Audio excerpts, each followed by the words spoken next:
Do they explain what Alpha School is? No. Fuck. It's a PG-13 podcast, Kit.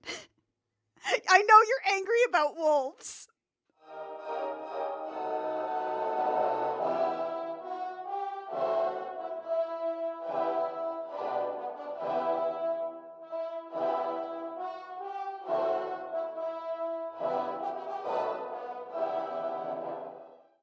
Hey there, Internet. I'm Annie. I'm Kit.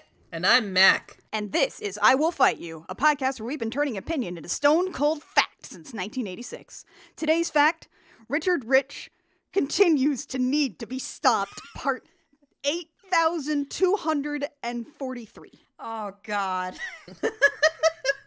I think you did just fine with this one. It's such a great film, part of the cinematic masterpieces. Christ. I had to look this up on, like, my Xbox to rent it. Yeah, I had to spend money to watch this movie. Ooh, me too. For this fucking podcast. I want you people to understand what I sacrificed for you. I'm talking to the audience now, not my co-hosts. My roommate has HBO, so I got it for free. Why is it on HBO? Okay, first off, we're watching the movie Alpha and Omega, the 2010 movie about wolves who fall in love. Yeah, my point is that if you search Alpha and Omega on the Xbox Media Store, there's like 10 of these. Yeah, it does not really have great SEO. I feel like Annie and I've seen like 6 of them. But as soon as I saw the search results, the words physically escaped my mouth. Fuck you, there's so many of these. Okay, first off, I love the fact that HBO in the United States has snapped up the rights to Alpha and Omega. They got that on lockdown. You have to pay money for this. You can't get it anywhere else. Second, Alpha and Omega, because it is a Richard Rich production, he did produce this movie. It is, of course, hit by the same idea that he had for the 8 Million Swan Princess sequels, which means that there are Alpha and Omega sequels about their kids using a couple of character models from the first movie that they recycled and did much lower res. So this is Alpha and Omega. There are 8 Alpha and Omega films in total. Oh, God. This one came out in 2010. The last one came out in 2017. Do you want to hear all of the titles? They're really just cranking those out, huh? They really are. They're also like 30 to 45 minutes long each, so they are just really milking it. Annie and I have seen many of them. We have seen 2 of them, I think. I don't know that I have seen the third one. I remember that one. Against my better judgment, I want to hear all the titles. All right. So we have Alpha and Omega. That's our main one. That's our prime film. Uh-huh. Alpha and Omega 2, A Holiday Adventure. No. Alpha and Omega 3, The Great Wolf Games. Oh, no. Alpha and Omega, here they stopped counting, much like all the Land Before Time sequels. They stopped using numbers. The Legend of the Sawtooth Cave. Okay. Alpha and Omega, Family Vacation. Alpha and Omega, Dino Digs. Alpha and Omega, The Big Furries. No. Yes. Fur-ease. No. Uh-huh. No. Uh-huh. Yeah, uh-huh. yeah. No. Yeah, And yeah. Alpha and Omega, Journey to Bear Kingdom. Just kids like noises of rage. They're speechless. I was gonna make a joke of how Journey to Bear Kingdom sounds like that time I went to the gay bar on a particular weekend. But it wasn't coming to me. Like, I couldn't figure out what the particular weekend would be. Anyway, Alpha and Omega. This was unwatchable, you guys. It's so good. Here's the thing. This would normally be just a really terrible movie in the same vein that, like, most of the Swan Princess sequels are. However, this movie has fan fiction in the middle of the movie. This movie already pushes the bounds of what you can have in a kid's. Also, part of the reason this movie was so fucking unwatchable is besides the fact that it is incredibly subpar, and like most subpar animated movies, engages in a casting practice that my old boss called starfucking. Yep. Like, Dennis Hopper plays the evil wolf in this. It was his last role before he died. This was Dennis Hopper's last role? Holy shit. I think it was. Oh my god. Hold on. They had a memorial for him in the credits. You're right, they did! It was also unwatchable because the version I rented had no subtitles and all the audio sounds like it was recorded inside of a tin shed 10 miles away. Oh my god, I think that might just be like a problem with the version they put out, because I usually watch our movies for I Will Fight You with subtitles because I need to pay attention to all the horrible things people are saying. I could not turn on subtitles for this movie. Okay, it was not the last film he had. Oh, thank God. Okay. Woo! Mackenzie, could you get subtitles on this? Yeah, HBO had them. HBO's got that shit locked down. HBO's got exclusive rights to the subtitles. Everyone else has to suffer trying to pay attention to Justin Long. That's right, guys. This movie stars Justin frickin' Long. Why was the audio so bad? Like, the music was incredibly loud and the voices were incredibly quiet, and they sounded like they were literally phoned in. Like someone stuck a microphone onto a phone that one of the actors had called. I'm starting to think that they just put Justin Long in a sound booth for like 3 hours and told him to just pretend he had a wolf sona. Oh, God. Because he's just playing Justin Long, regular old insufferable Justin Long here. Wolves like each other's butts. Oh, my butt, my butt, my butt. Why aren't you laughing? That was hilarious. That was a hilarious joke straight out of Alpha and Omega. Let's talk about this movie. Quick note, this movie on Amazon is $3.99 to rent and $4.99 to own. You own it now? No! Just on principle, no. Just on principle, no. I don't want to have the ability to watch Alpha and Omega anytime I want. I paid money for Jupiter Ascending, and over the course of my watching of Jupiter Ascending, I realized that I had made the best decision of my life to own Jupiter Ascending and watch it whenever I wanted. This is not the case with Alpha and Omega. So this movie takes place in Alberta? Yeah. Yeah, About 3.5 hours from Kit. yeah, about 3.5 hours from me is a place called Jasper National Park. It's the place where if you're fancy, you go ski Okay. or camping or what have you. Sometimes tourists take their children there, and then those children get attacked by bears because the tourists don't understand the proper procedure for interacting with bears. Or elk, for that matter. Just don't, if possible. Oh, that's not specific to American tourists. They don't do that just in Canada. They do that at Yellowstone, too. I read about a couple who their child was attacked by bears because they wanted to get a cute picture of the bear licking the child's face, so they covered the child. Oh my God. But a friend of mine's getting married there next year. Anyway, it's a thing. Sorry, I'm just thinking about the people that were taking pictures in Yellowstone and telling their kids to stand closer to the elk. The adult bull elk. That's a bad choice. That's a bad choice. That is a severe lapse in judgment. Anyway, this movie looks nothing like Jasper. This is a movie that, as far as I can tell, cared to do absolutely no research on anything, including what wolves look like and how they move. The fact that it was set in Jasper made me wonder if they got federal funding for this, but I checked the National Film Board and they didn't. What it probably is they never say what park they're in Idaho later, so I assume that they asked every national park in the United States and they all said no. Well, yeah. Also, this is based on a real thing for our audience. There was actually a project to repopulate wolves in the United States because they were almost completely extinct by taking wolves from Canada and just kind of moving them. And that worked. And it was actually really cool. And this movie does a really bad job of selling why that's cool. Well, if you're trying to repopulate a whole species, you only take 2, right? Ugh. Put them in isolation. Make 'em bone. It'll be fine. But yeah, we live in a world where they decided to airdrop some wolves from Jasper into Idaho, and it fucking worked and repopulated the wolf species. Now the farmers are pissed off. You'll get that. I signed a petition. The years I can tell, farmers will assign cause and effect to literally anything. It's true. Growing up as a child of a farmer, yeah. Were the wolves to blame for anything? Like, not necessarily the wolves in Indiana. In Indiana, it was the coyotes. In Indiana, Right. it was coyotes, yeah. That's always coyotes. So we open in beautiful, quote-unquote, Jasper Park. Heavy sarcasm quotes. We spend a lot of time looking at a waterfall because I guess they decided the water effects were good enough for 2010. They weren't.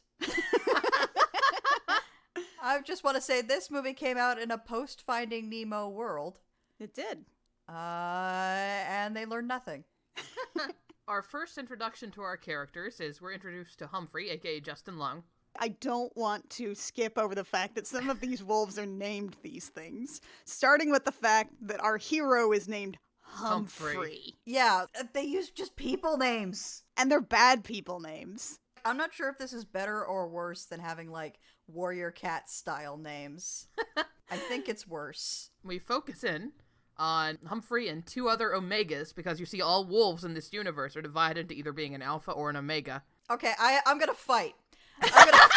I'm gonna fucking fight because, okay, listen, I've written a lot of Teen Wolf fanfic. I had to do a lot of research on, like, wolf pack dynamics, and I'm telling you now, Had to. It was my responsibility to do this right, god damn it.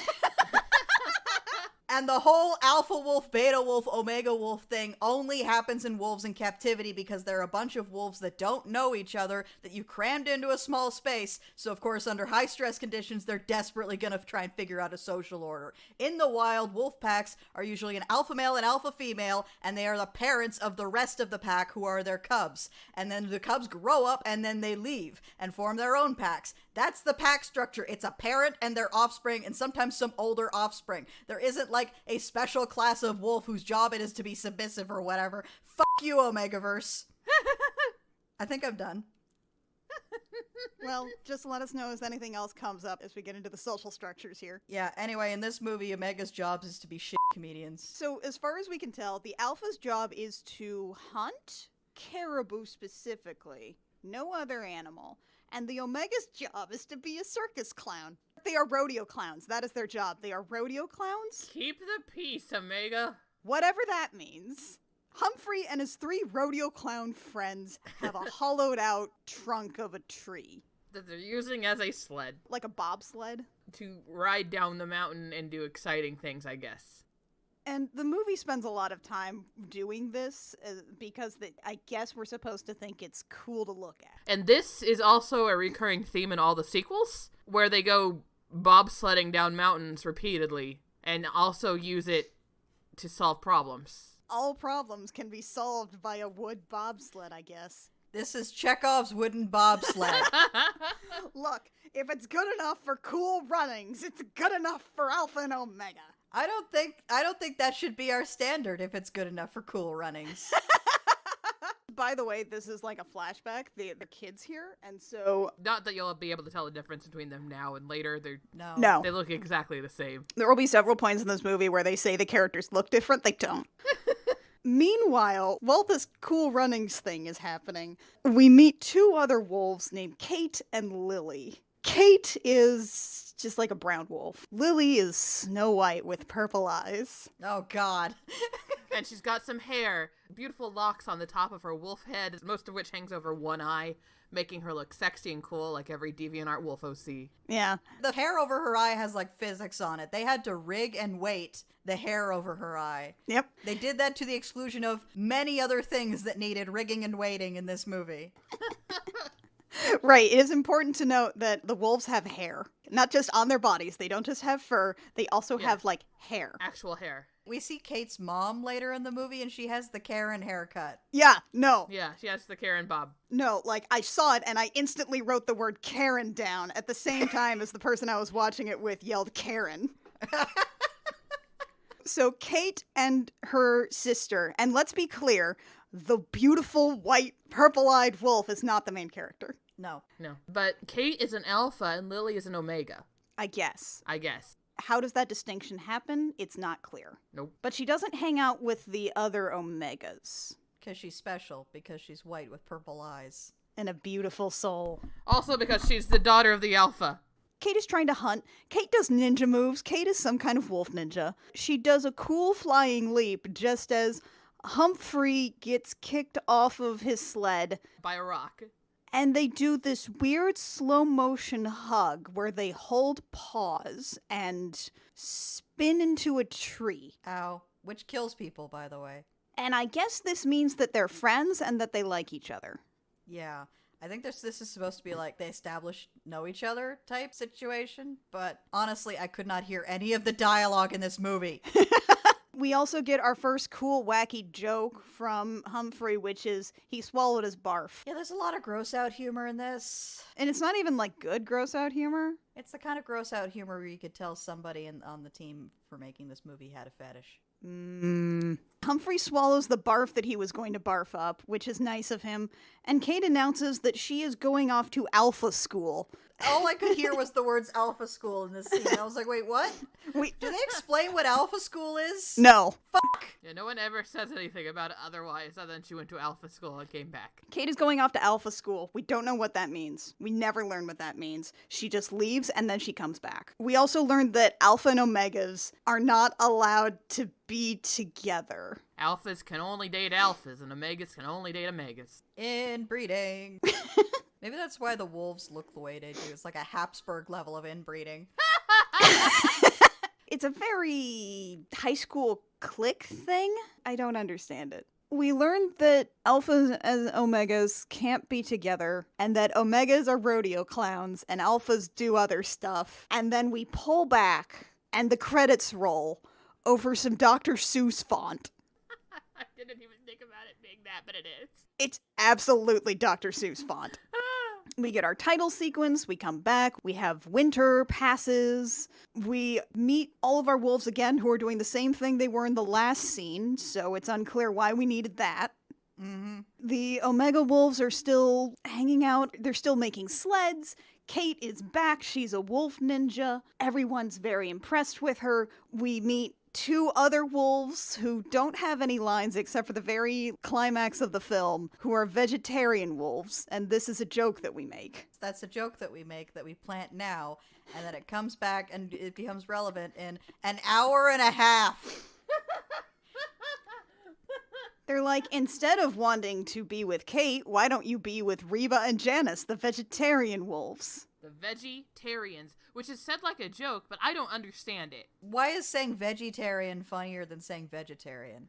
Like, they explicitly wrote it out in the subtitles. It's VEGGIE-tarian, and it was clear that that was supposed to be a joke or something, and I don't get it. Oh, that's strange. I thought they were just talking weird. I thought the joke was that wolves typically eat meat. Are they obligate carnivores? I don't think so. They're not obligate carnivores like cats, but they need meat in their diet. Right. Just seems like they probably don't have super good, teeth structures to really eat berries exclusively. They highlight that it's supposed to be pronounced that way in the subtitles. That's Like it's a joke that I don't get. strange. Richie Rich, what is that joke? Richard? Richard! Explain it to me, Richard! That fool, Richard! Call me on my phone and tell me. I mean, I think he showed up to Emerald City Comic-Con last year. Maybe he'll show up again this year. Richard, answer for your crimes. Richard! We have an airing of grievances, Richard. I'll go to whatever he's at, and I'll just sit there, and then when they take questions, I will go up and I go, in the 2010 film Alpha and Omega, you make a joke that Reba and Janice are veggie-tarians, and I don't get it. Richard. Explain it to me. Richard, explain this movie you produced. I like how other podcasts have friends of the show and we have enemies of the show. I think it's healthy to have a nemesis or 5. How's your Viscount nemesis doing? Oh, I think he's 9 now. I don't care for it. So we watched this sequence where the wolves are hunting some caribou. This is the only thing they eat, apparently, is caribou. Yeah, because later there's a joke about, hey, we could eat squirrels. Aha, bad joke, and they just let the squirrels go. Why wouldn't you eat the squirrels? If you're wondering how this movie handles the fact that the main characters are talking animals who are required to eat other talking animals, it doesn't. It refuses to acknowledge this. It refuses to engage with this concept. They're clearly hunting the caribou for food, but also the caribou are equally as, within the bounds of the story, they're equally people as the wolves. They, in fact, mooned the wolves. And we also see other animals that talk. Yeah, we meet multiple other animals that talk. So yeah, there's just this great big thing hovering over the movie that you're not supposed to think about too much. Because, you know how in The Lion King, the lions are all drawn cartooned, and, all of the other talking animals are cartooned, but the wildebeest are distinctly not? Speaking of wildebeest. Speaking of wildebeest, have you seen The Lion King? Have you seen The Lion King? Have you seen the wildebeest stampede? Alpha and Omega hopes you haven't. Alpha and Omega hopes you've never seen it and that this is brand new to you because it's time for a stampede, folks. Yeah, some kind of hunting accident happens because there's a couple of wolves from the eastern pack that are also trying to hunt caribou. And so they're out of their territory and they're mad at it. Then some wolves bark to warn that something's coming, which wolves don't do. And then a wildebeest stampede happens, but it's caribou. And Kate does all these ninja jumps to get out of the stampede. And I'm thinking to myself, like, I have a note here that says, if Kate was Simba's dad, things would be different around here. Hang on, I don't think there are any caribou in Jasper. I think it's just red deer and elk. Really? Well, now there are. Well, that's true. Caribou tend to live a lot further north, wouldn't they? They're normally like up in the Northwest Territory in the Yukon and like northern Alberta. The government has a website on this. Thank you, government. Okay, so there are moose, there are elk, there are mule deer, there are white-tailed deer. Oh, woodland caribou. Oh, well, there you go. Small groups of caribou left in Jasper are probably the remnants of massive herds that roamed the area just after the last ice age. Around 145 are left in the Rockies. Wow, I think we see about 145 caribou in total during one of these stampedes. So that's all of them. That's all of them that they have. That's all the caribou. That or Alpha and Omega somehow takes place right after the last ice age. It doesn't, because they have people who drive RVs. Maybe people who drive RVs were around after the last ice age. You know, I can't disprove you on that. Yeah, I don't know. Maybe all the RVs fell in the snow. After the caribou stampede, there's a fight between some of the wolves from Kate's hunting group and some of the wolves from the Eastern Pack. They are going to fight. Kate cannot get them to stop fighting until the rodeo clowns enter the scene with a fat wolf. Yep, there's a wolf who's fat, and all the jokes surrounding him are that he's fat. That's what he's there for.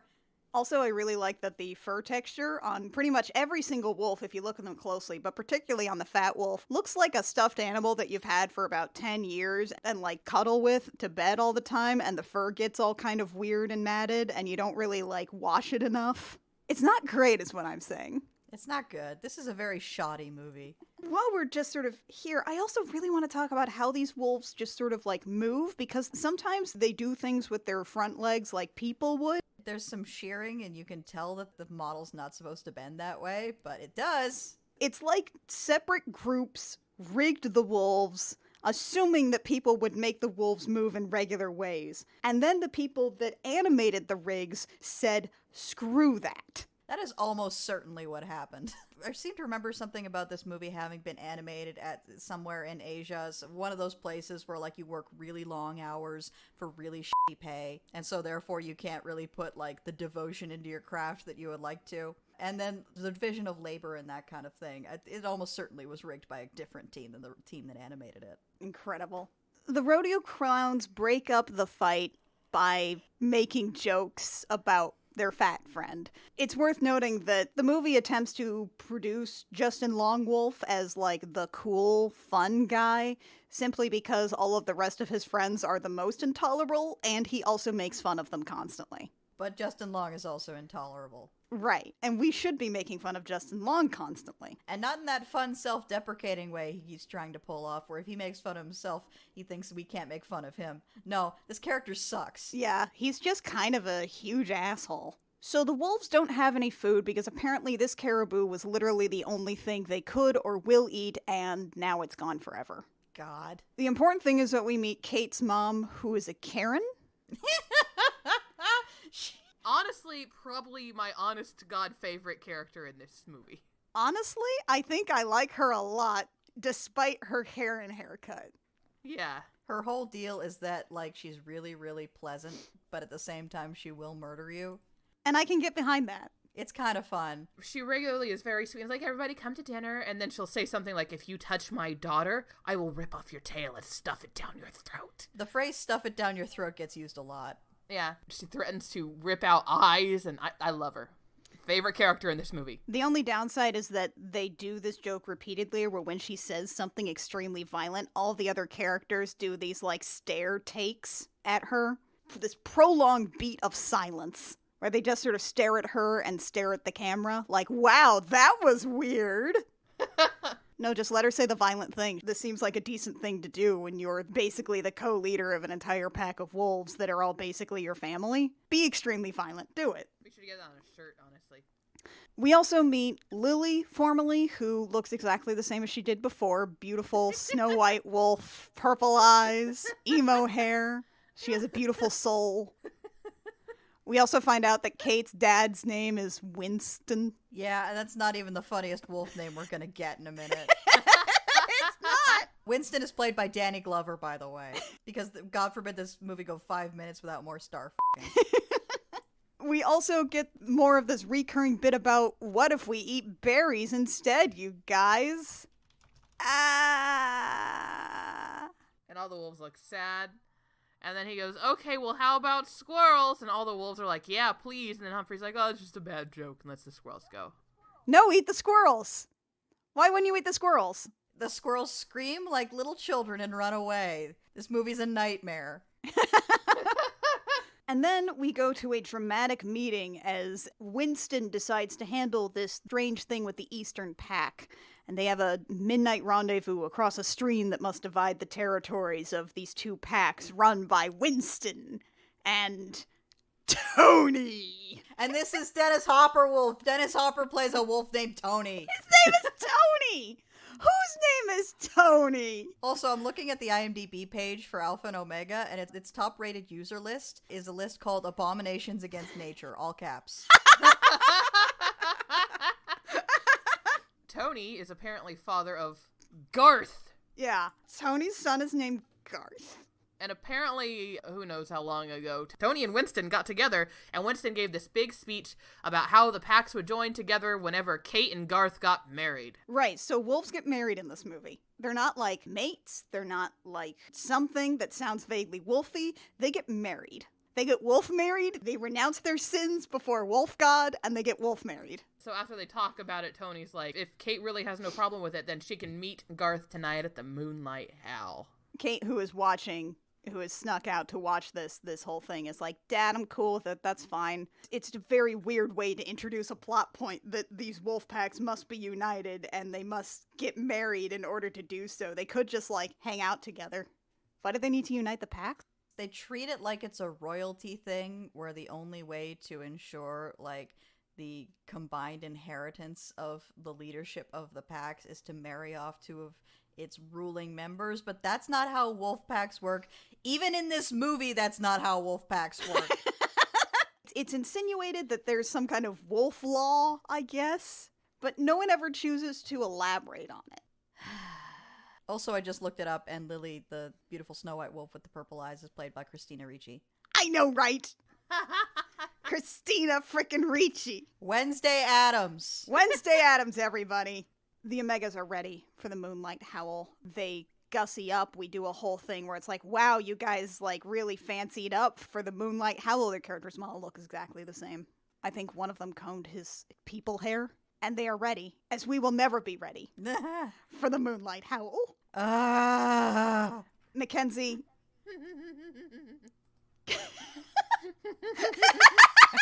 No, what is this? Mackenzie, will you explain the Moonlight Howl for our listeners?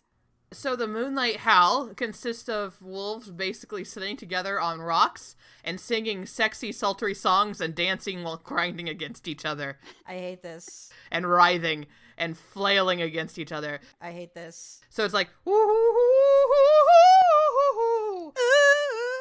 they're tangoing, they're like pressing against each other, butts are rubbing. They're so into it, man. They are so into this Moonlight Howl. I hate this. So this is the wolves having sex. Yeah. Sort of. This is the equivalent of one of those, like, high school dances where the chaperones look away, and the moment they do, everyone is grinding. But this is what they do all the time. This is the dance where someone gets teen pregnant. We basically watch the wolves pair off, and Kate goes to meet Garth. Garth is here. Now, when you hear Garth speak, you may think to yourself, I know this actor from somewhere, and having looked him up, I can tell you, you don't. You think you do. You think this is somebody, but this is not somebody. This is just a guy who sounds like somebody. You know, that's funny because I had sort of the opposite thing where one of Garth's friends, whenever he talked, I was like, I know that voice. And I looked it up and I did. He voiced the lead kid, the goggle kid in the second series of Digimon. Christ. Yeah, it's Davis. Davis is in this movie. You might actually also know him from a bunch of other things. He was in Grey's Anatomy and Nashville as a main character for both of them. I don't watch those shows. Nobody who listens to our podcast watches those shows. No, I've never watched either of those shows. I watched Nashville. Well, good news, guys. Garth from Nashville is here. He has a spit curl, and I think he's supposed to look super buff, but he has the exact same wolf body as everybody else except for the fat wolf. He's supposed to be like super buff and super handsome, but yeah, he looks like every other wolf. He has russet red fur and green eyes. He seems fine. He's just kind of dumb, and his howl kills birds, which they could eat. They could. Yeah, they could eat those birds.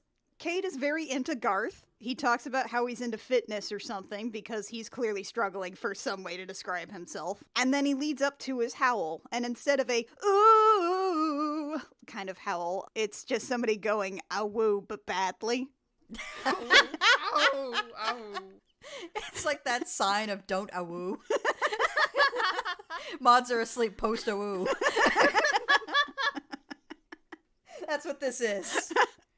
And every time he howls, it kills a bird. Which actually seems like it would be really useful. I'm not sure how it keeps killing birds. I started to just sort of accept it, and then as the birds kept dying, I was like, wait a minute, why does it kill birds? Is this a superpower? Is this his secondary mutation? It would save his pack. They'd have food to eat. It's true. He took down a whole flock of geese. That's a lot of food. That's a lot of geese. And after he finishes his terrible howl, he turns to Kate and says, was it good for you? God. I hate it. So Kate runs away because Garth's metaphorical wolf dick is extremely small and he doesn't know how to use it. Where she meets Humphrey, who's like, oh yeah, no, I always like to take a break 10 minutes into a howl, so this is absolutely wolf sex. This is wolf sex. This is wolf sex. This is the eyes wide shut orgy of wolves. And they just do it on the reg. This is a regularly scheduled wolf orgy. Makes sense. Kate tries to come up with some things that she likes about Garth. She doesn't have anything because they talk for 5 seconds. And then they get hit by drug darts. You know how in every kid's movie, drugs are shown in a very specific way? It's this way. Mm-hmm. And it lasts a long time. Everything in this movie is inordinately long because they needed to pad like hell to make it fit 90 minutes! 90 minutes of my life I'm not getting back! And so they pass out. A couple of humans enter the frame, and they're like, bag 'em up, boys. We're going to Idaho. But we are not going to mention what place we're in Idaho because the national park didn't want this on them. These wolves didn't get tagged. No, they didn't get tracked in any way, shape, or form. They just put them in crates and drive them down to Idaho. Yep, and they put them in a little plane to get them down to Idaho, too. Like I said, this movie does not appropriately sell why this was a cool project.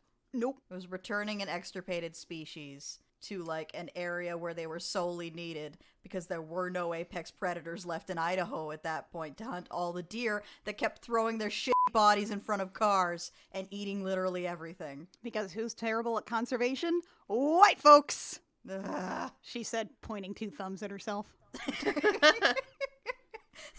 Who's got 2 thumbs and is really shit at conservation? Me! Yo! Anyway, there's some wolves in a box. They have this sequence where basically we just have voiceovers over some boxes rattling in the back of a pickup truck, which the animators must have loved, frankly. If I were an animator on this project, I would really want to be on that sequence because I don't have to do shit. Oh god, I just remembered. Oh, I remembered the Midnight Howl and all the other times that you see the wolves make like O sounds with their lips. With their lips that they have. Their lips that stretch over their whole snout and make an ooh lip flap, and it's bad. The wolves arrive in Idaho. They are released, they are untagged, they book it, and immediately they run into a golf course. Why are there so many golf jokes in this movie? Who decided this needed to be here? It's like they decided that they needed to make jokes that both kids and adults can enjoy, so they made a whole bunch of body horror jokes about, like, butts and farting and swallowing your vomit. And then they also made jokes about golf because everything they knew about adults came from, like, the funny papers. Hey, what do grown-ups like? Grown-ups like golf, right? Let's just have a bunch of golf jokes. And also there's geese. It worked for Beetle Bailey. There's like a duck and a goose that play golf. There's some porcupines here who are watching the golf happen. Don't worry about them. They go away. Real quick. The goose is French-Canadian. His name is Marcel. And they make a big joke about the fact that he's French-Canadian. Like, he keeps saying he's French, and then the duck keeps appending Canadian. I can tell you now, no Franco is going to, like, try to talk up the fact that they are, like, ooh, Parisian French. They fucking hate those fuckers. And then the duck is British. And also a caddy, maybe? Yeah, these guys are absolutely like an old gay couple. Except that they have a throwaway joke. One of the few things I was able to hear in this movie was the duck making a throwaway joke about an ex-girlfriend that Marcel the goose subsequently dated. Yeah, I don't buy it. I don't buy it. I don't buy it either.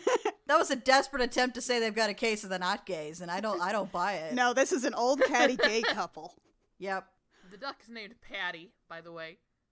I have this line written here, and looking at it in isolation, it says, "Shut the hole that makes the words." And that by itself, out of context, is a spectacular line. It's very good. But delivered, it's the worst. The duck says, "Shut the hole that makes the words." Yeah, I don't care for that. That is not how you deliver that line, I am telling you. As someone who has delivered several lines very close to that is not how you deliver that line. That line needs to be delivered in an extremely loud Glaswegian accent. Powered by pure rage.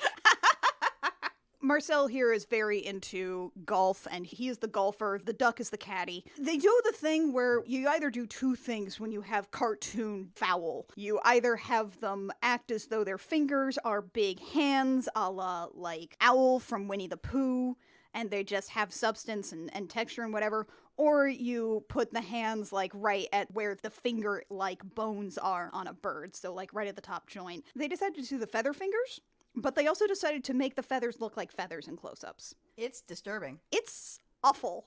It's awful, and I hate it. Also, there's an offhand joke from the wolves about how they'll ask these guys for directions, and if they turn out not to be useful, they'll just eat them. I can't tell even if that's supposed to be a joke, because Humphrey says that, and Kate's like, yeah, that makes sense. We'll just eat them. Because again, these wolves haven't eaten anything for like 48 hours. So there's an extended sequence where they hit a golf ball and it doesn't go into a hole. And then there's an extended chase sequence where they try to get the goose to talk to them. And, folks? It's just the scene from Dragonheart again! Folks! 3 movies now we've had this! 3 fucking movies where there's a flying thing and a guy trying to hang on to the flying thing and nature obstacles. Why does this keep happening to us? Dick punches abound, folks. While the wolf just says, "Oh, my butt, my butt, my butt." It's 3 movies! Why does this keep happening? Is this the Dragonheart and Hansel and Gretel Witch Hunters? How did it happen in this one? I was watching this movie last night, and this sequence is starting to gear up, and a couple of seconds in, I was just like, no, this can't be happening again. I must be hallucinating. This can't be a thing that's happening again. Is this our brand now? Do we just need to find movies where somebody is drugged by a flying thing through a forest and they hit their junk on stuff? Are we gonna be watching, like, fucking Nutcracker movie, and there's gonna be a lot of jokes about cracking his nuts on stuff as he's getting dragged through the wilderness by some kind of flying thing? Oh, it's gonna happen, isn't it? God! Is this our brand now? We're cursed to just live in this space forever now. They do eventually catch the goose. And they explain they're just looking for a way back home. And the duck and the goose are like, "Aw, you're gonna fuck." Yeah, there's a lot of jokes about repopulating. They really push the boundaries of what they can get away with in a kid's movie with regards to the fact that these wolves are supposed to fuck to make babies. And it's really irritating because, like, this attitude carries on throughout the whole movie where every time Kate is put off by something that involves her and Humphrey having some kind of intimate relationship, whether it be romantic or a sexual one, she is put off by it, and Humphrey is just, like, blatantly thirsty. I can't believe I paid 4 whole Canadian dollars to watch The Adventures of Friendzone Wolf.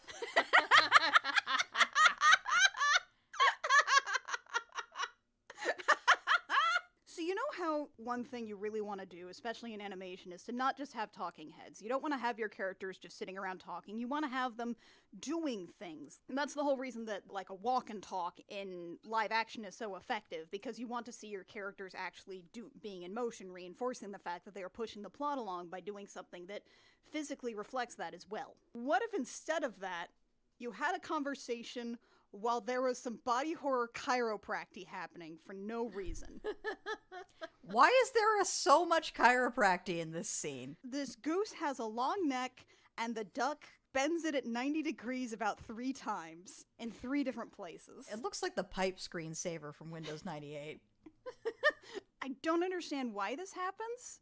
It doesn't underscore any part of the conversation. It doesn't reinforce anything. It doesn't even reflect anything. He's just breaking this goose's back while they talk about getting them back to Alberta. Is it weird that the wolves know that they live in Jasper National Park? Yeah, like, Yeah, it is weird. can they read the signs? By the way, they never say Alberta because this movie is for Americans, and Americans don't know what Alberta is. So they just say Jasper. Jasper in Canada. Yeah, Jasper in Canada, that's it. We're pretty clear on where Idaho is when we're not confusing it with Iowa. Sometimes we do that. I also confuse Idaho with Iowa. I don't understand what the difference is. One of them's smaller? Also, you have Kansas and Arkansas, and they're not pronounced the same even though they're spelled the same. Yes. I don't understand. Neither do we. Okay, It's probably some kind of bastardization of a native word. that makes sense. It usually is. Yeah, we just translate the native words, so we have, like, cities called, like, Moose Jaw and Meanwhile, Kate is gone. The wolves don't give a shit about Humphrey, but Kate is missing. And she's supposed to be married to Garth. Uh-oh. If those 2 specific characters don't get married, we're going to start a war, which is very relevant to the internet experience. If these 2 specific characters don't get together, I'm gonna mail anthrax to your fucking office type shit. Voltron was a wild time for everyone. That was like 8 seasons worth of fandom drama compressed into 2 years. People could have died. But on the other hand, Voltron's over now. It is over now. And near as I can tell, the fandom is just scattered to the 4 winds. People are still writing Due South fanfiction these days. Nobody's writing Voltron anymore. It's just gone. It's gone. They didn't even, like, switch over to She-Ra or anything. So speaking of fanfic, this is the part where Lily, the beautiful Snow White wolf with purple eyes, Oh god. Played by Wednesday Addams. you're crushing mine, walks up to be like, I could show Garth around if you want, since Kate stood him up, you know. I could show him around. And he's like, yeah, okay. So you know that fanfic thing where they've decided that the show OTP isn't their OTP, so they break up the show OTP, and then they take the one half of the OTP they care about, and they moosh them together with the other character they care about, and then there's just, like, this superfluous character, and also a side character who's available, and so they moosh those characters together. You know, the thing that almost happened in Love Never Dies. This is that. It's the fix-it fic. And so you've got this love interest character who's just left sitting by the wayside, usually bows out gracefully, but you want him to fuck. So who else could be there for him? But this other character who's very close to the other character that originally ditched him and is so unique and special and doesn't really feel like she fits in with the main characters, but she's also beautiful. And she's so different and strange, and he really could understand her, and she could really be the only one that understands him. Anyway, that's the B plot of this movie. Garth gets a goth GF. Yeah? I don't fucking know. Goth No, I GF, love it. GF? I don't fucking know. I love it. I love it. I work from home exclusively now. This podcast is the only time when I speak out loud. Jarth gets a GF. So meanwhile, back with the characters who don't have chemistry, Kate and Humphrey are going to get into an RV, which of course has an A113 license plate, because why not make a series of animated movie in-jokes? And the RV is owned by a huge, beefy motorcycle dude who's extremely soft for his tiny librarian wife. I love them. Why isn't this movie about them? It should be. I want to know about them. I want to know everything about them. I want the movie about their, like, 50th anniversary road trip up to Jasper. Me too. And it's also wild because we get some of their backstory for some reason. Yeah. I think it's supposed to be something to suggest that opposites can attract, so Humphrey and Kate should get together. But it just makes me want to know more about this soft biker and his tiny librarian wife. I love them. It's so good. Like, music starts playing and they're dancing and they're having a great time, and it is the cutest thing in the world. The librarian says this is the song we met to, which isn't really English, but I'm willing to give them a pass because they're adorable. It's so cute. Unfortunately, they try to draw cinematic parallels between them and the two wolves, and it sucks. It's terrible. The wolves have to avoid being seen by the biker and the librarian, so they kind of dance a little. It's like that scene from the Super Mario Brothers movie. Yeah, in the elevator. Yeah. The scene ends, sadly. Wolves get into the back of the RV. The duck and the goose say goodbye and threaten to be in more of the movie. Oh, God. While they're in the RV, Kate has a dream about wolves fighting, and then she wakes up to Humphrey cosplaying. So, That's like it. We've got nothing for this. the only thing I can talk about is this reveals that Kate is actually a Kaelith from Werewolf the Forsaken. Okay. Okay, I want to hear this. Please extrapolate on the sidebar. I'm ready. Please explain. They have basically prophetic dreams about what's going to happen and things that they need to work on. That explains the wolf fighting thing. Uh-huh. And they're also focused on glory, which is basically doing like the dramatically appropriate thing and doing stuff that like makes the story more dramatic. In which case that would explain her getting back to Garth, because even though she doesn't like him, she knows that getting together with him will be kind of like a dramatic turn. But I think that maybe it's actually her playing into it. Okay. Because she understands that if she just goes with Humphrey, then, you know, it's kind of boring. So you're saying she's genre savvy. Yeah, exactly. What is Humphrey? Where does Humphrey fit in Werewolf? He'd be killed in like 5 seconds. Oh, okay, that also works. Honestly, I'm kind of incensed that you have had this whole, like, white wolf layover for at least one character in this movie, and you choose until now to pull it out. You don't start with that? Why would I ever start with that? We could have been drawing werewolf comparisons the whole time. You're welcome. Anyway, it's back to the fanfic B-plot. Lily does turtle impressions to endear herself to Garth. God. You ever just think about what a waste of everything Christina Ricci is? It's just such a waste of a Christina Ricci. They had Christina Ricci and they squandered her. And she's adorable. And they squandered her. And Garth is charmed by these turtle impressions, which include a turtle that fell and can't get up, and turtle roadkill. And he's charmed by this. And then he says, why don't I show you something an alpha can do? And then that scene just kind of ends? They seem to sort of leave and go somewhere, but we'll discover that he doesn't actually do this until the following day. So either this was a lead into them going off and having a moonlight howl together, or he just said, why don't I show you something an alpha can do? And then as soon as the camera left them, he was like, tomorrow though. Meanwhile, the RV pulls up to get gas, but it doesn't actually get gas. It just pulls into a weird parking lot outside of a gas station. Also, the truck stop has a sign that says eat food, get gas, which is like a joke that my dad told on approximately every road trip when I was a kid. I've been by so many eat here, get gas stations. I can't even imagine hearing that joke for the first time. It's like the food makes you fart. Get it? Get it? Can you guys tell how tired we are? Kate wakes up from her prophetic dreams wearing a wig and a bra, and the bra is perfectly centered over where her boobs would be if she was a furry. And it's very important that the animators want the audience to think of, hey, what if this wolf had some titties, huh? Not like wolf titties, but like people titties. But like people titties, but like on a wolf. Anyway, Humphrey has to piss. Oh, God. You know how I mentioned earlier how someone involved in this movie had a fetish? Humphrey has to pee. Though being a wolf, can't do it in the RV. He also can't piss while she's watching. By the way, she wants to watch him pee. And then Humphrey gets distracted from peeing because he saw garbage and he wants to eat the garbage. The movie later says this was a cupcake. This is clearly a donut. There's this whole sequence where another RV pulls up and there's a really poorly animated child and a French bulldog, and they also eat a cupcake or something. It doesn't matter. It lasts forever. The important thing is that Humphrey gets icing on his face, and then somebody comes outside from the building and thinks that he's rabid and is going to shoot him.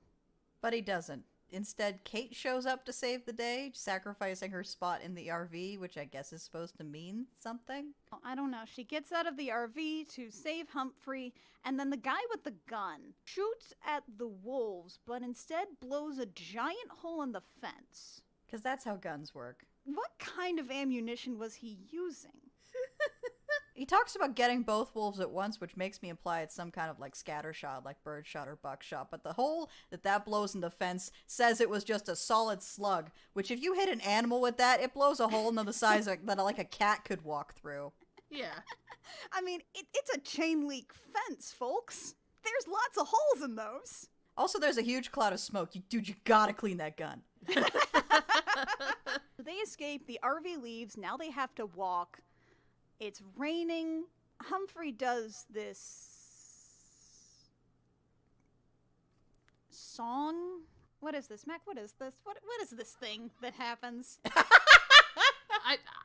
I don't really know how to describe it, honestly. He kind of does, and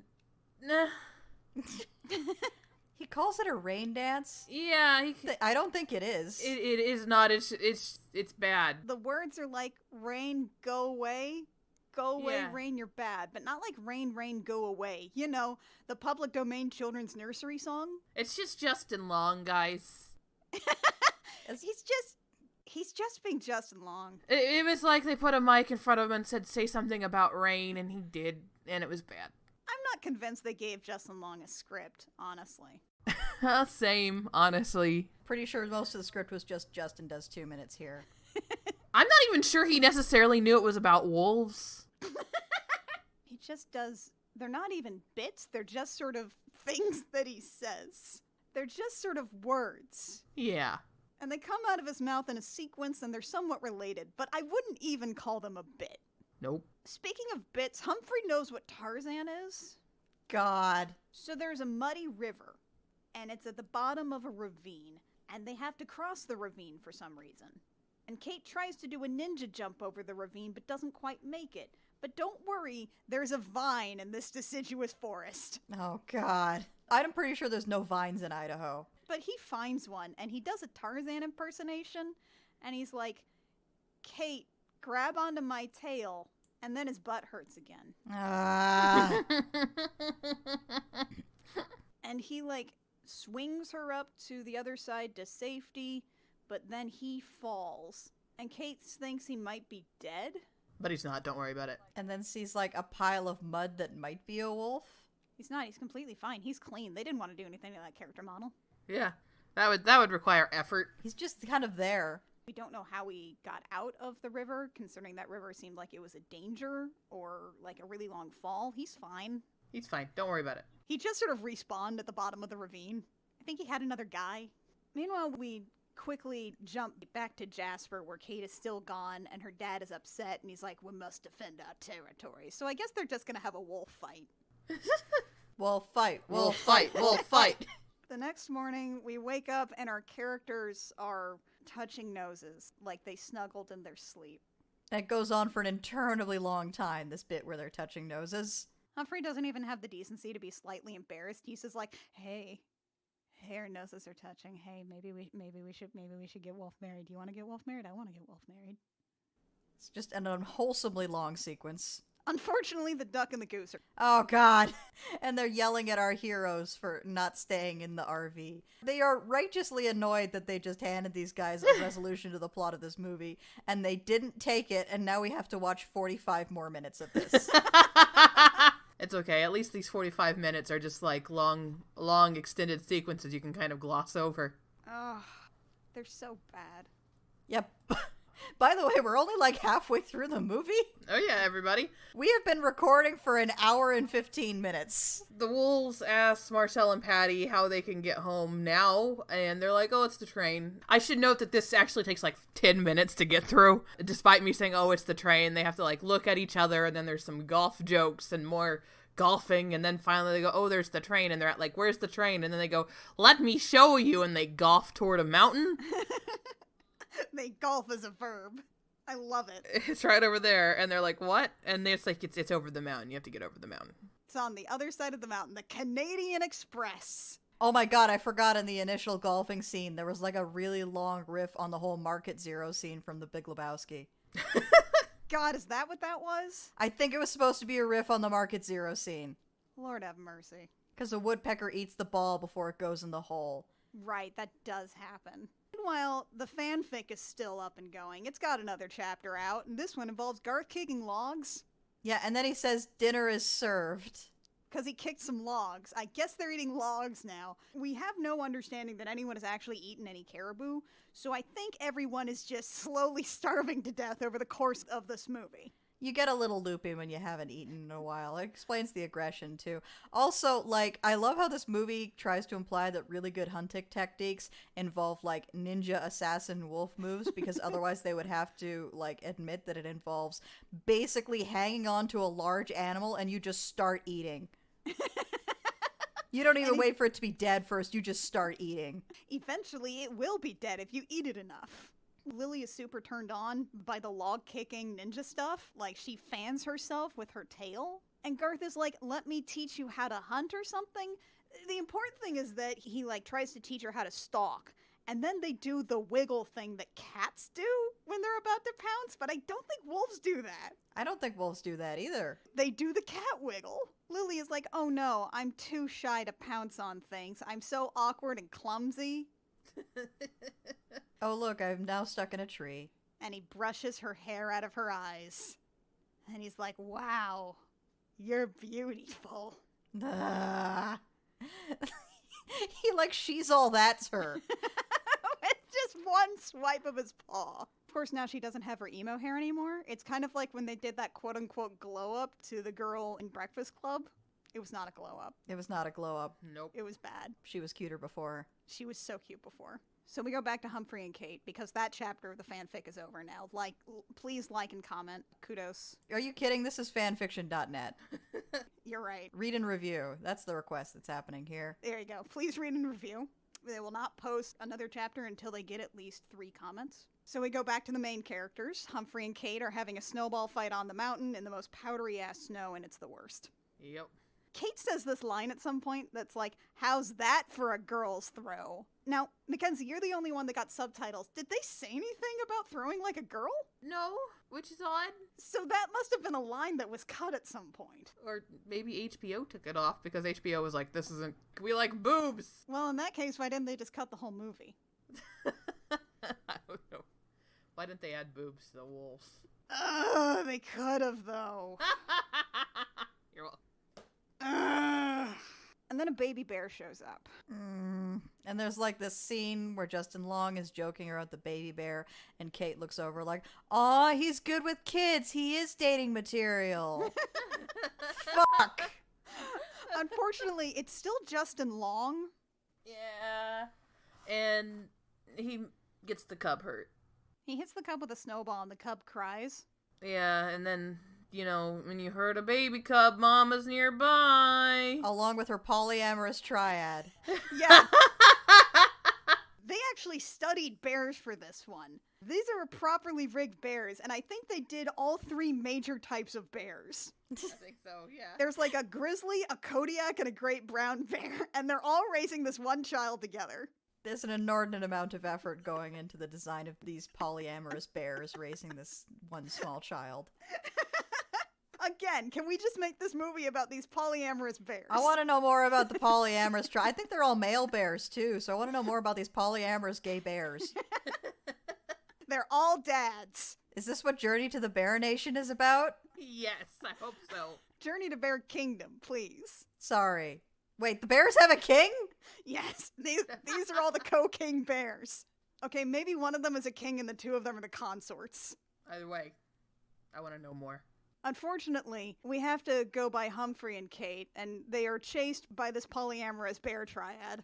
Sorry, this polyamorous gay bear triad. Let's Yeah, get all the let's- proper adjectives. Yeah. Well, we don't know they're gay, but I think they're all male bears because if they were female bears, this animation team would have put some sort of like long hair or eyelashes on them. They would definitely have eyelashes, Yeah. There's a bear chase. They end up on a cliffside where Kate is with a dead tree outcropping. Like, she's gonna freaking hop on there, hover, and then fill in a whole bunch more of the map.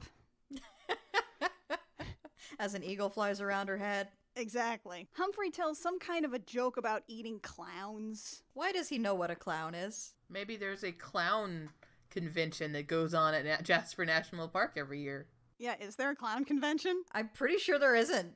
I'm pretty sure there isn't. Have you checked the events page? Yeah, have you checked the event page? Hang on, I'm gonna check the events calendar.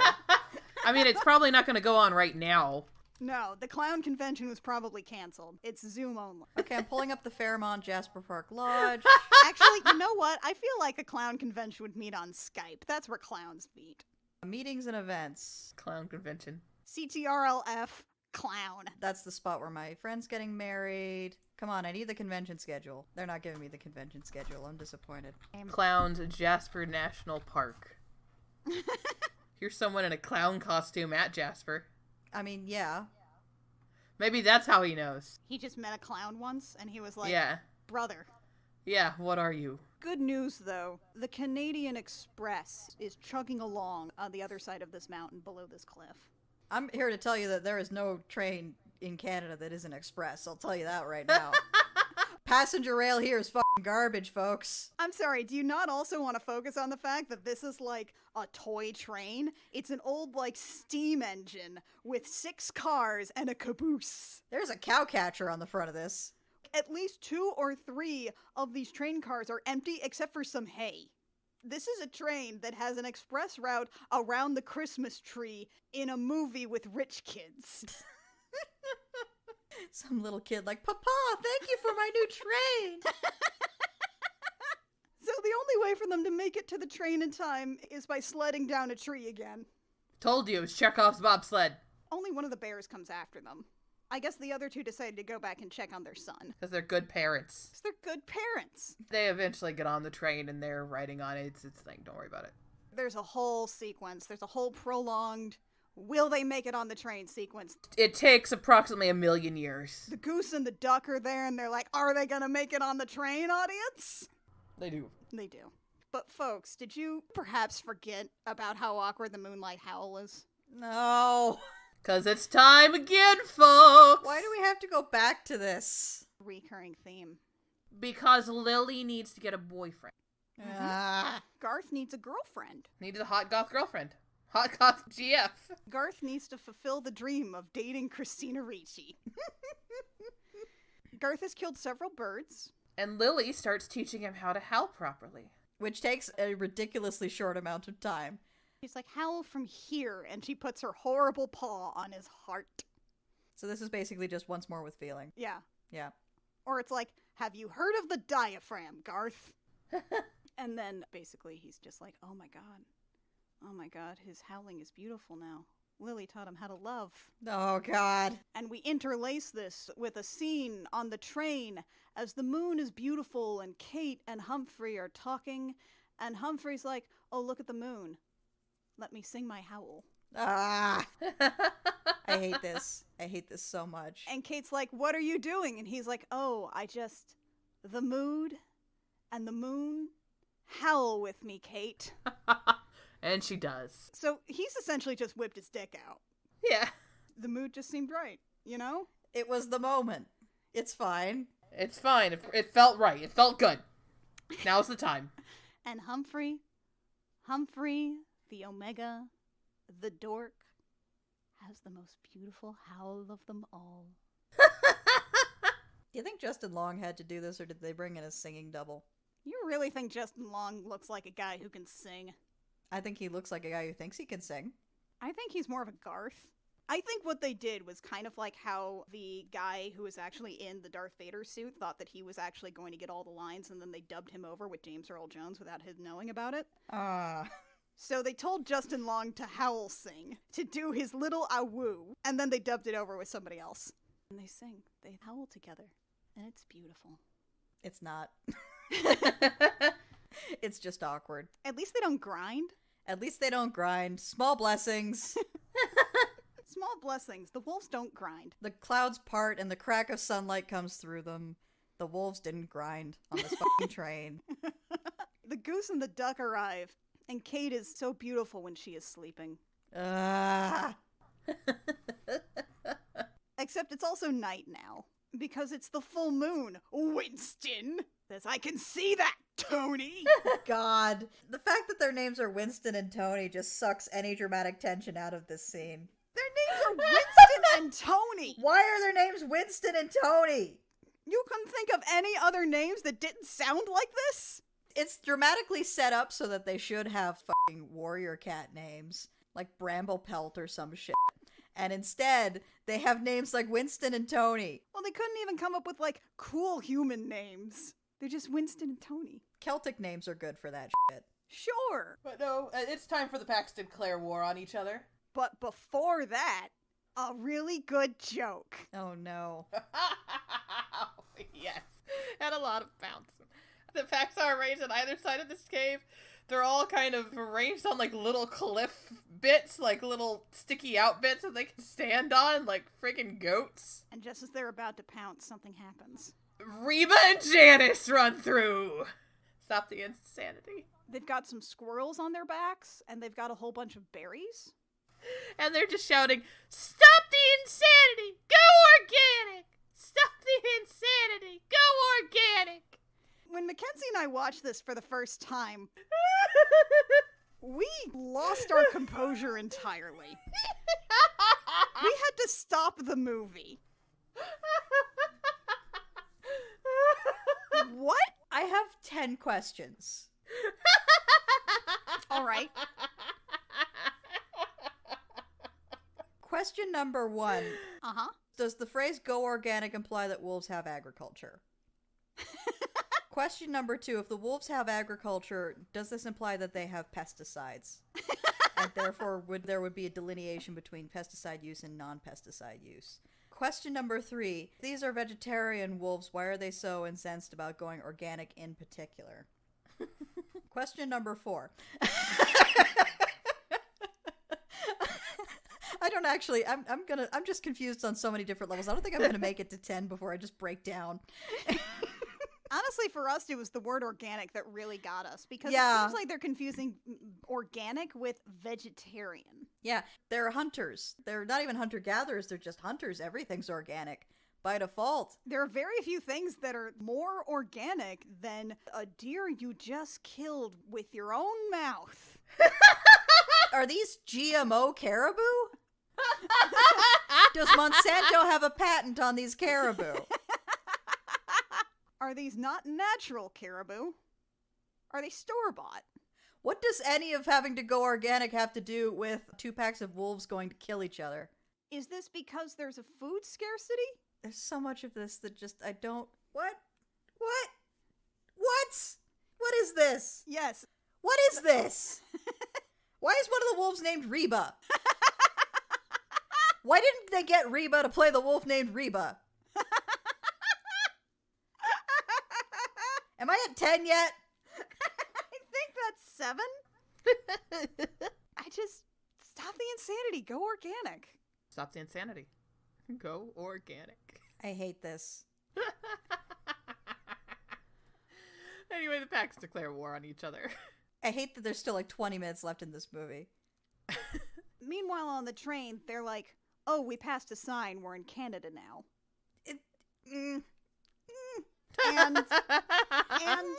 And immediately after passing the border into Canada from Idaho, they are now in Jasper. Yeah, no, there's still like 10 hours of driving between the 49th parallel and Jasper. There's a ways. Jasper is not on the border. You gotta go through like Medicine Hat and some shit. You gotta go through like really dismal prairie before you get to Jasper on that fucking train. But it's okay. It's okay. Kate's like, oh, Humphrey, I had fun. I had fun over these past couple of days. I didn't know how to have fun before. You taught me how to have fun somehow. You know, with your constant incessant being annoying. That's That's fun, I guess. And you're costing us the entire trip where we could have learned more about this soft biker and his tiny wife. God. I wish I'd watched that movie. It looks like they might wolf kiss or something, but then the train goes literally right next to the scene of the wolves fighting. It's so close. Like it opens directly up on that scene. It's like a car in a Disney World dark ride going right next to a scene from a movie.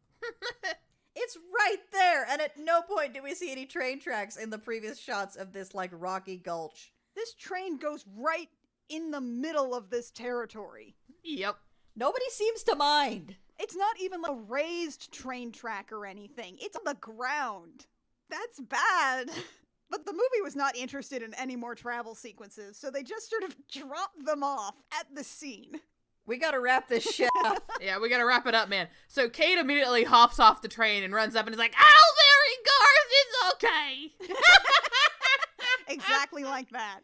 And the wolves are like, "Oh, we don't have to fight anymore. Hooray! Let's celebrate." Right. And then go through like the worst animation glitch where they just kind of lift their front legs and hop. I don't think it's a glitch. You have always said it's a glitch, and I think this is intentional. Well, I think it's also intentional, but it looks like it should be a glitch. It does. Some of the wolves start doing like a little dance celebration, but most of them just sort of do a weird hop. I could just imagine the animator team, like, it's 2 a.m., and they're like, we gotta do a crowd scene? You want it when? There's like 40 wolves in this scene. Oh, fuck. All right, well, just make them hop. Just make them. Nobody will notice. Make them hop. And they just kind of hop. There's bits where all the wolves are gathering together, and then they slowly disperse behind the characters. So, like, I assume they're leaving, but they all just kind of, like, hop leave. Like, they hop from the back feet to the front feet and the back feet to the front feet. Like, you know when you have a wind-up toy that's supposed to move, and it's really just a vibration? Yeah. These characters just kind of slowly vibrate because they're happy that Kate and Garth are going to get married. Except Humphrey. Humphrey is sad. Humphrey is sad. Humphrey is like, oh, okay, goodbye, bye. We're meant to care about Humphrey's feelings. Yeah, but we don't. But we don't. And then we come to what I assume is the next morning, where it's a nice day for a wolf wedding. It's a nice day for a wolf wedding. Thank you, Mackenzie. I appreciate you. In the middle of the wolf wedding, Kate's like, I can't marry Garth. I love Humphrey. And Garth's like, good, I love Lily. Oh, by the way, Humphrey in the middle of this is apparently going to hop on a train and go be a wolf hobo. He's going to be the littlest hobo. He has packed his little bindle. We should also talk about how there is an incredibly detailed wolf wedding ceremony. They don't just have like a wolf pastor who asks if they'll say man and wife. There's no prolonged sequence.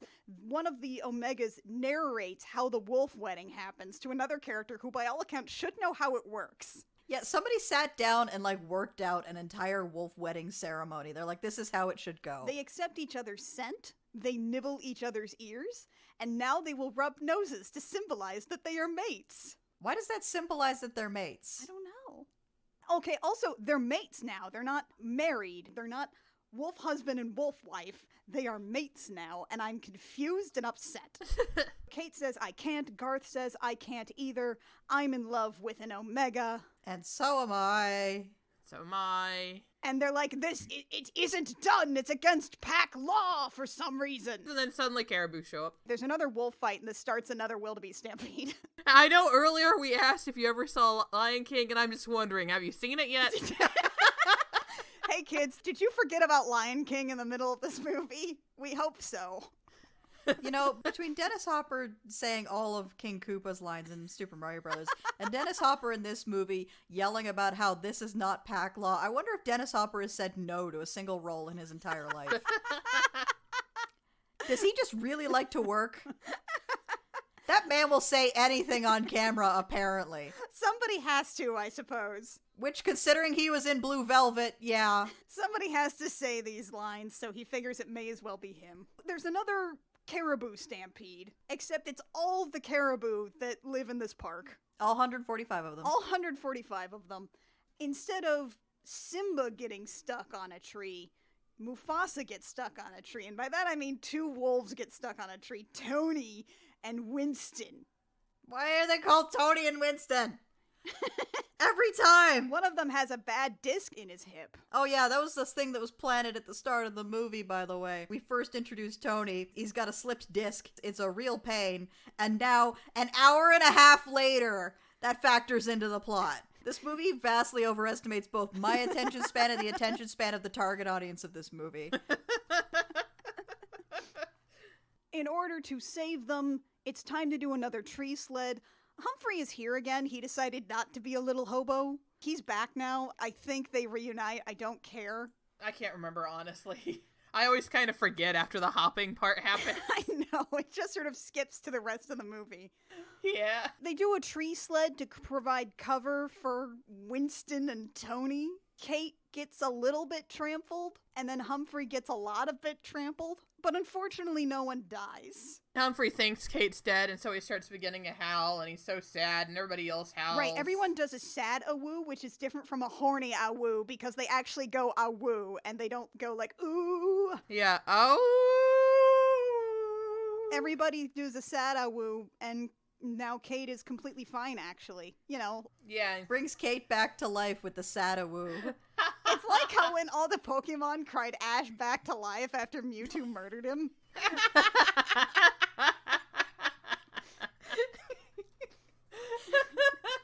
Except not as poignant as when the Pokemon cried Ash back to life After Mewtwo murdered him. Really enjoy the phrase cried Ash back to life. Me too. Kate gets up and she's like, I want to tell you something. And she whispers something in his ear, which I can only assume means I'm pregnant. But then Humphrey's like, oh, I wanted to tell you something too. And whispers something in her ear, which I can only assume means I'm also pregnant. Then Winston and Tony abolish the law about how alphas can't marry omegas, because that's all it took. And, then Jasmine and Aladdin can get married. And they wish the genie free. And by that I mean the goose and the duck show up again. They're like, who wants to play golf?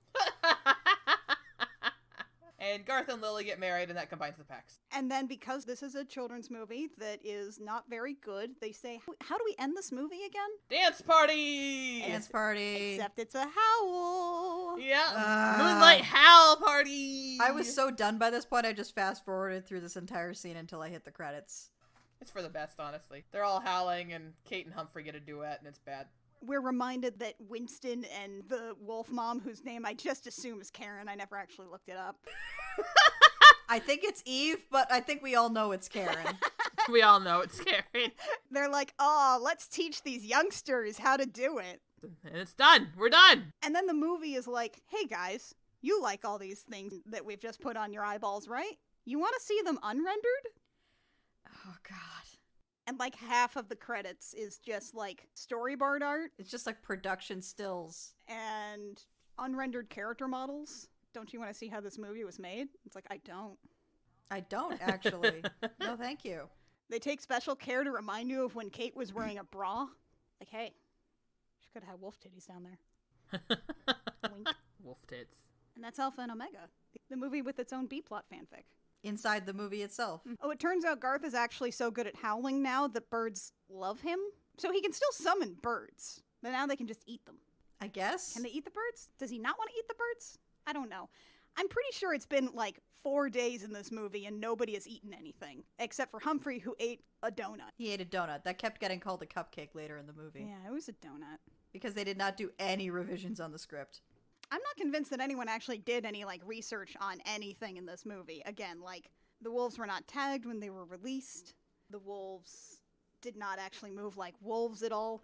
Like every time they showed up their little paws, like you could see their wolf beans, they were just kind of really weird and small and just sort of recessed into this flat plane that was the bottom of the foot. It was distressing. Just a very shoddy movie. Richard, why? Richard, why do you keep doing this to us? Richard, why did you make 7 more of these? Why are there so many of these, Richard? Why do you have to perpetually remind us that Humphrey and Kate had cubs? I don't want to think about them fucking. Richard? Richard, why do you want us to think about them fucking? Richard, you had a perfectly elegant solution in Swan Princess where they adopted something. Richard, what does stop the insanity go organic mean? Richard, can you please explain yourself, Richard? I don't care for this. Richard, what is this? If this movie didn't have this fascinating fanfic B-plot, it would just be an unwatchable movie. It would be garbage. It would be more garbage than it already is. If it didn't have its own fanfic that happened in the middle of it, and if it also didn't briefly feature a soft biker and his tiny wife. Yeah, where's that movie, Richard? Can we please go back to them? Actually, Richard, I don't want you doing it because you'd mess it up. Can someone else do a movie about the soft biker and his tiny wife? She was in, like, incredible cat-eye sunglasses and stuff. They listened to, like, rock music together. It was adorable. They headbanged in the front seat. It was great. Their RV had flames on the side to make it go faster. And a bumper sticker that said librarians rule. They were perfect. They were perfect, and you squandered them, just like you squandered Christina Ricci. You hired Wednesday Addams to be in your movie, and then she was barely in it. Did you just hire, like, one session? I mean, look at her. You made her pretend to be a turtle that couldn't get up. So that's Alpha and Omega. This was in 2010. This is a decade old. Richard Rich has still not paid for his crimes, and he continues committing. There are still Swan Princess movies coming out. Why? In fact, I just how many now? How many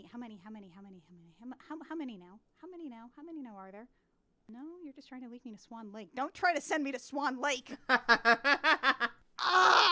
They've been coming out almost every year. Swan Princess Christmas in 2012, Royal Family Tale 2014, Princess Tomorrow Pirate Today 2016, Royally Undercover 2017, Royal Mystery 2018, Kingdom of Music 2019, Royal Wedding 2020, Treasure of the Power Crystals 2021! God. They are still happening! Why are they still making these? God, Richard Rich has to be stopped. Someone needs to stop him. Yeah.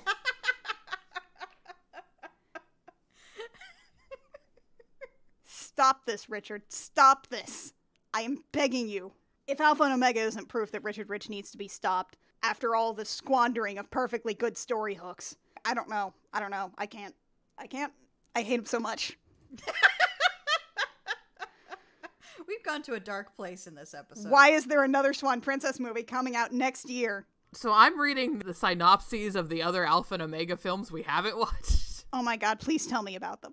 Okay, starting in the fourth one, an overarching plot begins. There's a, like, magical wolf that one of the cubs meets. What? Who's got a spirit wolf pack who helps her after her old pack ran her off. And these other pack are known as the Rogue Pack, who try to harm our heroes as Runt, the babyest wolf, helps this new wolf find a new pack that will love her forever. This arc starts with the Rogue Pack showing up in almost every other sequel, causing problems, including a point where they resurrect a Tyrannosaurus Rex. I'm sorry, that's what the Dino Dig is? Yes. They resurrect a dinosaur? They resurrect a Tyrannosaurus Rex who wants to terrorize and eat the forest. Now hold up, I know Alberta is just swimming in dinosaurs, but are there actually any T-Rexes they found in Alberta? There's an Albertosaurus, which is like a T-Rex-like predator, but it's nowhere near as big. I don't think any Tyrannosaur skeletons have been uncovered in, like, Drumheller, which is the area where the dinosaurs are, which is quite a distance from Jasper, I feel like I should point out. Well, look, it's all Canada. It's fine. Claudette, Runt, and Stinky must rescue their parents from the rogue wolves and bears that got lost on a hunting trip during a harsh winter. Right, hold on. I know these names, but I need you to back up and spell out for the audience these three names and who these characters are. So these three names are the cubs of Kate and Humphrey. Claudette, Runt, and Stinky. They named their child Stinky. Yeah. They hate their children. So they resurrect a dinosaur. That's Dino Digs. Spirit wolves. Legend of Sawtooth Cave. Okay. You know, it's funny, for a second there, when you were describing this meta plot for these sequels, I was having, like, flashbacks to Balto 2 Wolf Quest. But this is weirder. This is weirder than Balto 2 Wolf Quest, and that's saying something. Excellent. Okay, so theoretically they could have brought a T-Rex back to life if that weren't a stupid fucking plot point. They might have actually found a Tyrannosaurus Rex skeleton, because the Royal Tyrrell does have a T-Rex skeleton. Okay, well, as long as it's realistic. Okay, I can't. The spirit wolves and dinosaur resurrection and... Holy shit!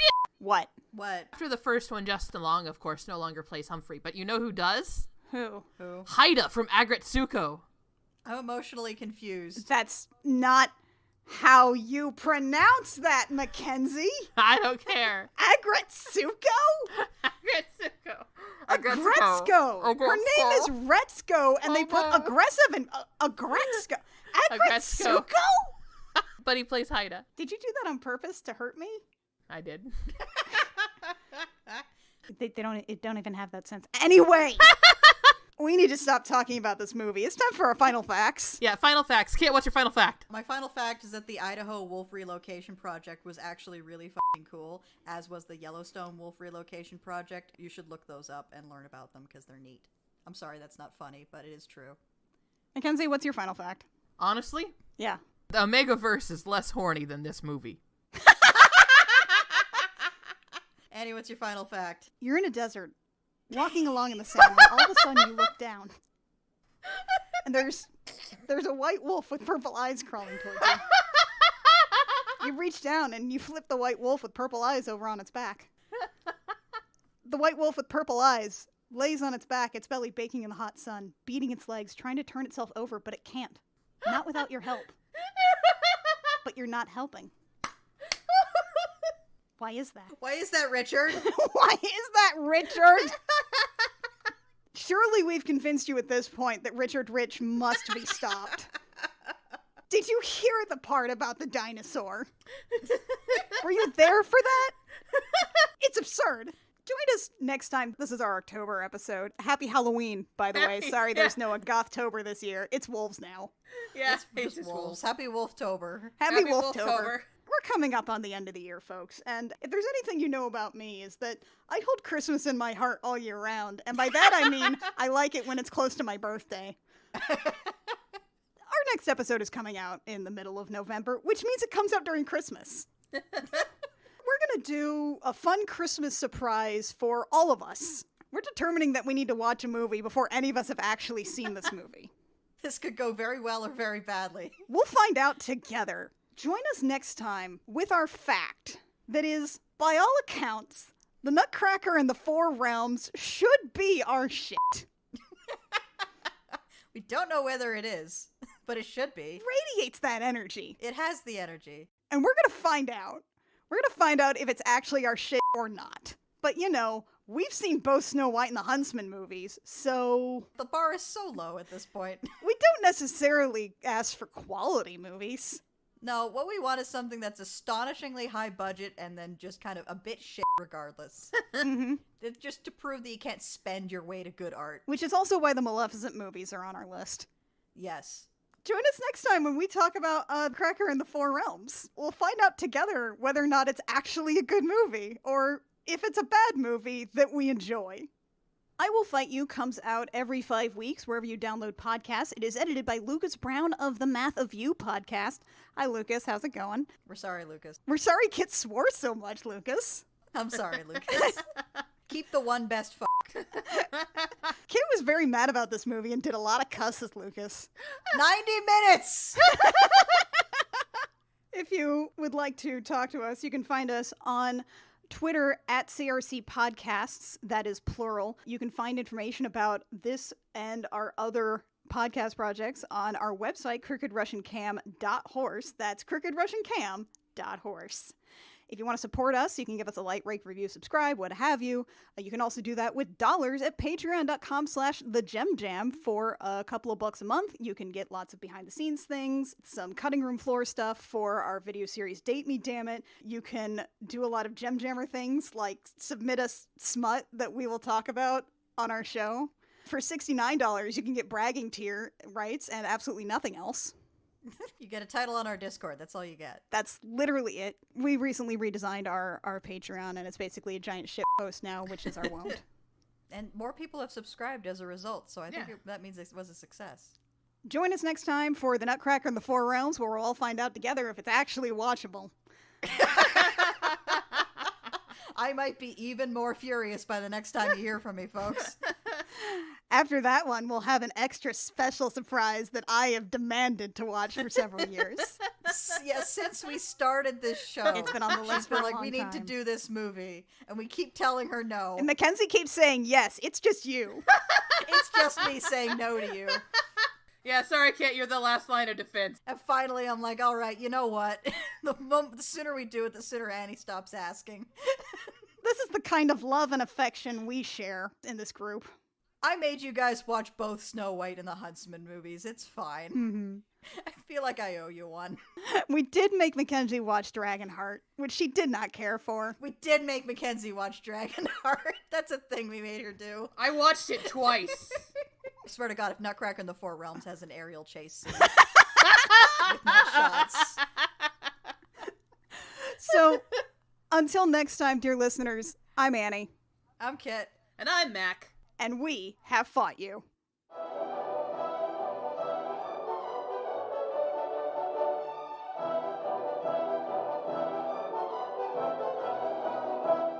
By the way, Lucas, just so you know about my new cat. He occasionally likes to scream. From my work on Date Me, damn it, I'm sorry ahead of time. I make no apologies. My cat screams indiscriminately.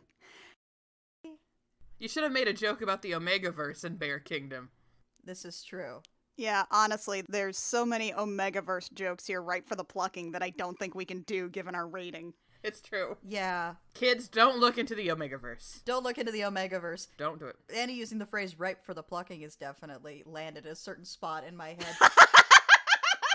Because you mentioned Omegaverse. Unless you're an adult and into that, in which case look into it, man. I'm not gonna stop you. I'm gonna stop you. Don't do it. Look, I know one person who reads a whole bunch of Omegaverse fanfiction in their spare time, and they're horny as shit. So, you know, watch out for that. Ooh, I'm gonna write fanfic that pushes the bounds of gender. That's why I've made my new fancy childbearing gender weak and contemptible. All right. Well, tell you what, friends and neighbors and enemies, if you want to learn about what the Omegaverse is with any kind of particular details, there was a New York Times article about it. Oh my god. What? Yeah. Omegaverse, New York Times. Is it paywalled? If it's paywalled, I'm not reading it. I don't think it's paywalled. A feud in Wolf Kink Erotica raises a deep legal question. Okay, opening an incognito link. Yeah. You don't want that in your Google results. What it is that basically someone tried to copyright Omegaverse as like a concept. Oh my god, this opening paragraph is beautiful. Addison Kane was living in Kyoto, volunteering at a shrine and studying indigenous Japanese religion. She was supposed to be working on a scholarly book about her research, but started writing intensely erotic Batman fan fiction instead. Oh, God. You know what? I feel like that's all we need here. I feel like that is. Yeah, that's all we need. I think that describes everything we need. I love it. We could stop there. But look up extremely reputable journalism source, the New York Times. Are they reputable? No, not at all. But they did publish an article about the Omegaverse that someone's parents can read. Anyway, Alpha and Omega. we've digressed significantly. We don't want to talk about this movie. It's getting to the point where I don't think I can actually talk about Cool Runnings and assume that the audience... That just makes the show better. It's fine. Hello, I'm an ancient decrepit husk. We made a soupy sales joke. I think we've given up entirely on being hashtag relatable. We've made several soupy sales jokes over the years. We've made multiple soupy sales jokes. Not once have we explained who soupy sales is or was. Nor do we plan to. No. Look it up. Do some fucking reading for once in your lives.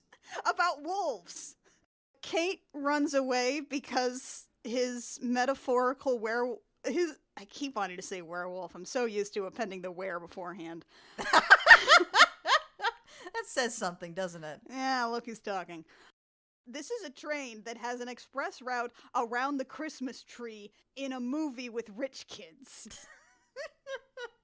Some little kid like, Papa, thank you for my new train. No, you said Papa! Papa, I wish to play with the trains.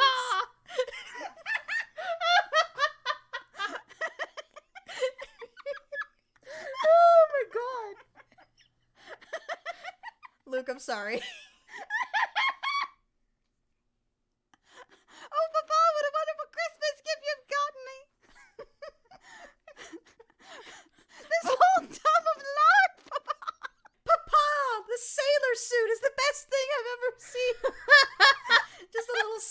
too with a big lollipop. It comes with this free turkey baster.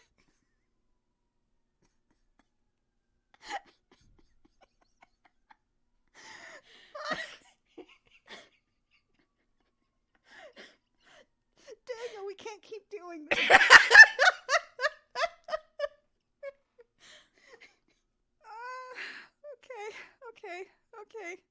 Okay, no more papa. No more papa. No more papa for this episode. So, that's the sound of Annie looking up the entire turtle monologue from Blade Runner. shut up, you don't know me.